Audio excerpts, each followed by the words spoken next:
Ukraine stands defiant. For almost 3 years, it has resisted Russia's invasion. The human cost has been immense. Millions are displaced. Cities lie in ruins.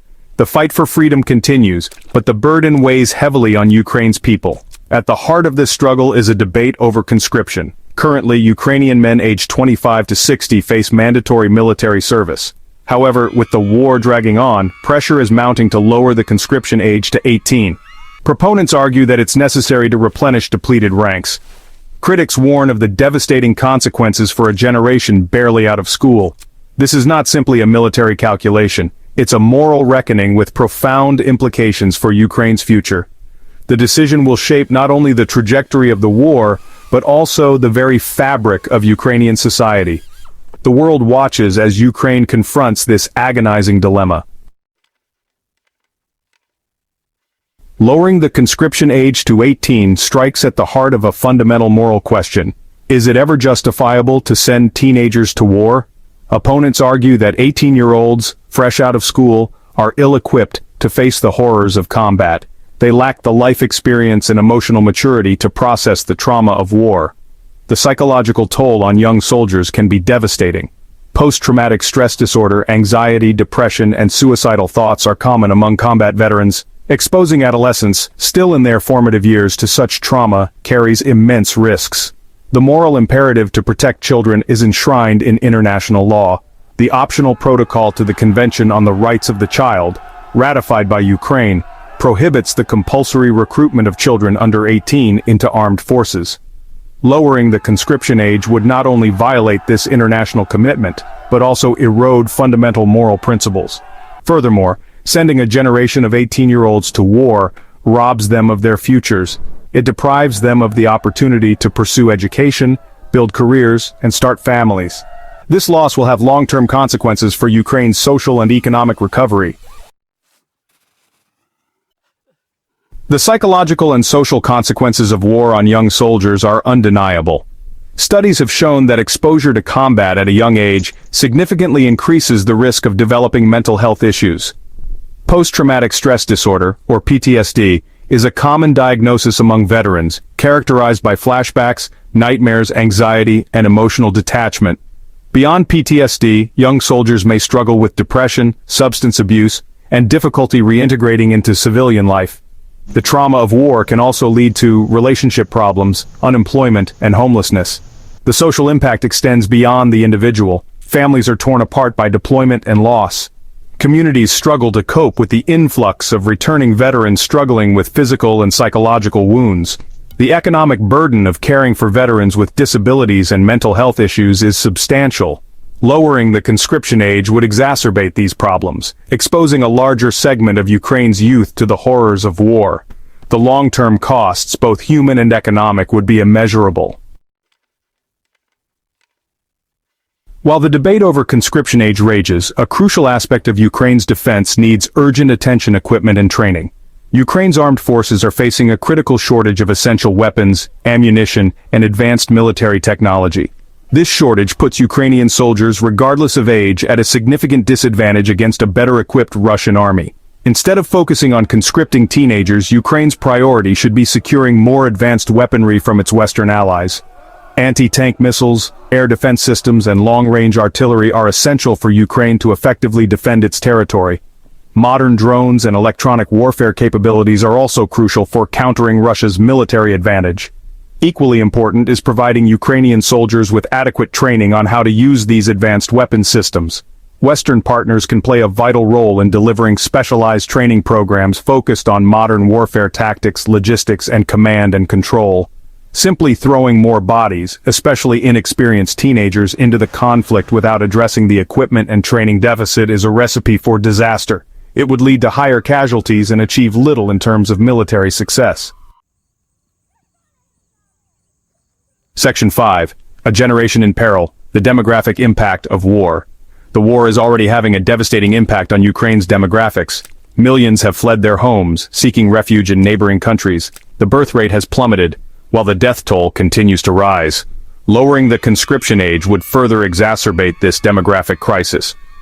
Ukraine is facing a shrinking pool of young people who are vital for rebuilding the country after the war. Sending 18-year-olds to fight not only risks their lives but also deprives Ukraine of the workforce and talent it desperately needs for reconstruction. The loss of a generation would have profound long-term consequences for Ukraine's economy, society, and cultural fabric. Moreover, lowering the conscription age could trigger a new wave of emigration, as families seek to protect their sons from being sent to war. This brain drain would further deplete Ukraine's human capital and hinder its recovery efforts. Section 6. The question of effectiveness. Will lowering the age bring victory? Proponents of lowering the conscription age argue that it's necessary to replenish depleted ranks and maintain military pressure on Russia. However, the effectiveness of this policy is questionable. As previously discussed, simply adding more soldiers, particularly inexperienced teenagers, without addressing the critical shortage of equipment and training, is unlikely to significantly alter the course of the war. Moreover, modern warfare is increasingly reliant on technology, strategy, and logistics, rather than sheer manpower. Ukraine has proven to be adept at utilizing its limited resources effectively, inflicting heavy losses on the Russian military. Continuing to prioritize quality over quantity by focusing on training, equipment, and strategic planning is more likely to yield results than simply throwing more bodies into the fight. Furthermore, lowering the conscription age could backfire by fueling resentment and opposition to the war effort. Forcing teenagers to fight could alienate segments of the population, undermining national unity at a time when it's needed most.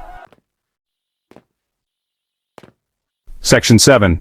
Alternative strategies, troop rotation, diplomacy, and international support. Instead of resorting to the conscription of teenagers, Ukraine should prioritize alternative strategies that address the root causes of its military challenges. One such strategy is improving troop rotation policies. The current system often leaves soldiers on the front lines for extended periods, leading to exhaustion, burnout, and declining morale. Implementing a more efficient and humane rotation system would ensure that soldiers get adequate rest and recuperation, maintaining their combat effectiveness and psychological well-being. This would also allow for more targeted training and skills development, further enhancing Ukraine's military capabilities. In addition to troop rotation, Ukraine must continue its diplomatic efforts to rally international support and seek a negotiated settlement to the conflict. Maintaining pressure on Russia through sanctions, diplomatic isolation, and international condemnation remains crucial. Finally, Ukraine's Western partners should fulfill their pledges to provide Ukraine with the necessary weapons, financial aid, and humanitarian assistance. This support is essential for Ukraine to sustain its defense efforts, alleviate the humanitarian crisis, and ultimately secure a just and lasting peace. Section 8. Public opinion and expert voices. A divided nation grapples with a difficult choice. The debate over lowering the conscription age has divided Ukrainian society. Public opinion polls reveal a complex picture with no clear consensus emerging. Some support the measure as a necessary sacrifice to defend the nation. Others express strong opposition, citing moral concerns and the potential long-term consequences for Ukraine's youth. Expert opinions are equally diverse. Military analysts emphasize the need for fresh troops but acknowledge the importance of addressing equipment and training deficiencies. Psychologists warn of the devastating impact of war on young minds, urging caution and a focus on alternative solutions. Yenia Krauk, a Ukrainian lawmaker, has been a vocal critic of lowering the conscription age. She argues that it's a desperate measure that would sacrifice a generation without necessarily improving Ukraine's military prospects. Instead, she advocates for prioritizing equipment modernization, training, and international diplomatic efforts. John Foreman, a former British defense attaché, acknowledges the pressure on Ukraine to bolster its forces but cautions against resorting to conscripting teenagers. He emphasizes the need for continued military and financial support from Western allies to help Ukraine meet its defense needs. Section 9. Charting a path forward. Balancing military needs and human costs. Ukraine faces an agonizing dilemma. The need to defend its sovereignty and territorial integrity is paramount. Yet the potential human cost of sending a generation of 18-year-olds to war is difficult to overstate. Finding a path forward requires a delicate balancing act, weighing military necessities against the long-term well-being of Ukraine's people. Prioritizing equipment, training, and troop rotation over lowering the conscription age offers a more sustainable and morally defensible approach. Investing in Ukraine's armed forces, providing them with the tools and resources they need to fight effectively, is crucial for achieving a decisive victory. Simultaneously, diplomatic efforts to end the conflict and secure a just peace must remain a top priority. The international community must continue to support Ukraine's right to self-determination and hold Russia accountable for its aggression. Ultimately, Ukraine's future depends on its ability to defend its freedom while preserving the hope and promise of its youth. Making the right choices today, even in the face of unimaginable challenges, will determine the fate of a nation. So hit that subscribe button, ring the bell for notifications, and let's turn the page on a new adventure together. Get ready to experience books like never before, only on VBook 360. Like, comment, and share to support the channel and keep the video magic alive. Thank you for stopping by. And remember, every video has a story, and every story deserves to be shared. See you in the next video.